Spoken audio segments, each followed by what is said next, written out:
ಶೀರ್ಷಿಕೆ: ಪುಟಾಣಿ ಪುಟ್ಟ ಮತ್ತು ಬುದ್ಧಿವಂತ ಹಸಿ ಮರ. ಒಂದು ಕಾಲದಲ್ಲಿ ಹಳ್ಳಿಯ ಬಯಲಿನಲ್ಲಿ ಪುಟಾಣಿ ಪುಟ್ಟ ಎಂಬ ಒಂದು ಚಿಕ್ಕ ಹುಡುಗನು ನೆಲೆಯಿಟ್ಟು ಬದುಕುತ್ತಿದ್ದ.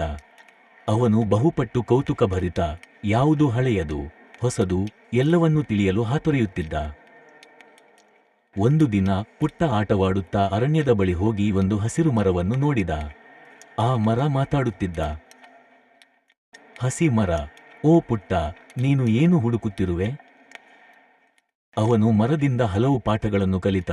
ಪರಿಸರವನ್ನು ಹೇಗೆ ಕಾಪಾಡಬೇಕು, ಪ್ರಾಣಿ ಪಕ್ಷಿಗಳನ್ನು ಹೇಗೆ ಪ್ರೀತಿಸಬೇಕು ಮತ್ತು ಸತ್ಯವನ್ನೇ ಯಾವಾಗಲೂ ಹೇಳಬೇಕು. ಒಂದು ದಿನ ಹಳ್ಳಿಗೆ ಬೃಹತ್ ಗಾಳಿ ಬಂದಿತು.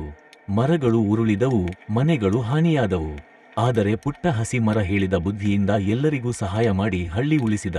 ಹಳ್ಳಿ ಜನರು ಪುಟ್ಟನನ್ನು ಪರಿಸರ ರಕ್ಷಕ ಎಂದು ಕರೆತೊಡಗಿದರು.